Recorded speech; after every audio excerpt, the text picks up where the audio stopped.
Tomorrow night at 10:15 we continue our Wake for Sam when Harold Pinter talks about Beckett's role as his great mentor and reads from The Unnameable, the concluding part of the late author's remarkable prose trilogy.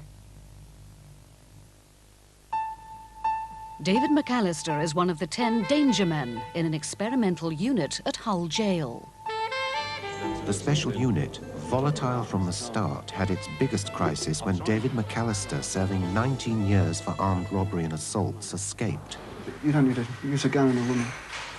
But for the men, I would shoot to the legs. I would shoot, but I wouldn't shoot to kill.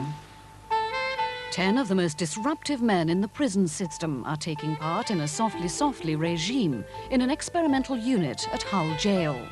Danger Men, 40 minutes, tomorrow at 9:35 on 2.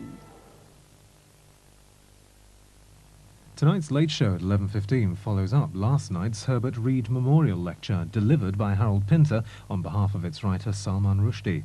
Michael Ignatieff explores the issues raised by the lecture with Ernst Gellner, Carlos Fuentes, Abkar Ahmed, Ian McEwan and Antonia Bayard. First on 2, tonight's edition of Newsnight.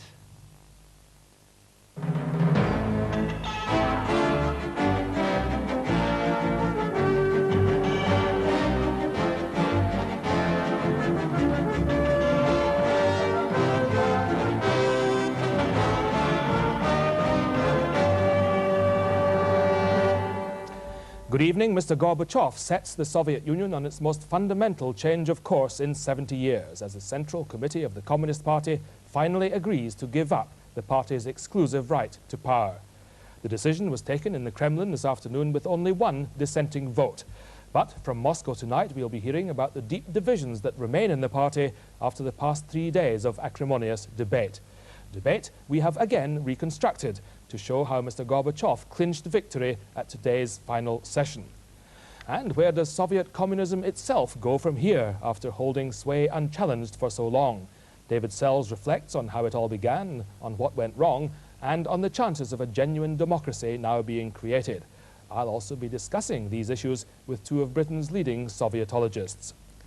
Storm force winds return to Britain. The police and army are on standby as the Met Office warns that more devastation is on the way.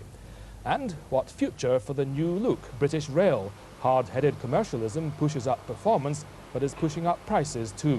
Can BR compete with its heavily subsidized European rivals? After 3 days of tough debate, Mikhail Gorbachev has won the latest round in his campaign for political reform in the Soviet Union. Communist Party leaders have overwhelmingly approved his plan to abandon the party's monopoly of power, which is guaranteed by Article 6 of the Constitution, and to pave the way for multi-party democracy. This decision is another triumph for the Soviet president over the hardliners in the Kremlin, but he himself has been pushed along by events and by public opinion. Only last December, Mr. Gorbachev intervened at a meeting of the Congress of People's Deputies specifically to block an attempt to drop Article 6. In Moscow, Ben Brown has been following today's developments. There's a curious lack of emotion here in Moscow tonight. No great surprise at what's happened in the Central Committee, and no great exuberance either. Certainly none of the champagne celebrations that we've seen in other East European states as the Communist Party's guaranteed monopoly of power has effectively disappeared. Instead, there's a rather sombre appraisal of the prospect of multi-party democracy. And perhaps that's inevitable in a land where genuine political choice is an unknown quantity. If we now bring in a multi-party system, it'll be another Armenia, Azerbaijan. Things will only get worse if we have a multi-party system. Yes, I support multi-party democracy. We have to do what the Baltic states are doing, so we support it. Even Marxist theory says there should be opposites. There can't be a plus without a minus. So a one-party system goes against Marxism.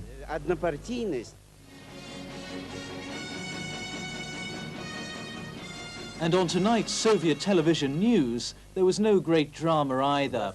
Instead, a typically turgid report about the attitude of communists at this factory in Chisinau to the party that's now giving up its automatic right to rule. Perhaps fittingly, the historic importance of the day was best captured in the grounds of the Kremlin itself, by those who had witnessed the debate and who had come out to bring news to the world that hundreds of years of totalitarianism by the Tsars and then the Bolsheviks are, theoretically at least, at an end with the abandonment of Article 6 of the Soviet Constitution.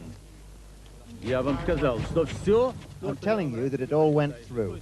There will be no more Article 6. There will be a multi-party system and we'll have a proper democracy. Is that clear? As far as Article 6 is concerned, the party itself will put forward the initiative that we should fight for the leading role and not receive it as a gift. I repeat, the party will come out with its own initiative. We do not need the 6th statute. And in the midst of it all, the American Secretary of State, James Baker, arrived in Moscow this evening. His opposite number, Edward Shevardnadze, had to break away from the plenum to meet him. Whatever is happening that moves us closer to a humane and democratic society is, I'm sure, in the interest of our two countries and in the interest of mankind. But in fact, what President Gorbachev has pushed through here is the critical change which he's tacitly encouraged elsewhere in Eastern Europe. And tonight, the people of the Soviet Union are wondering exactly when that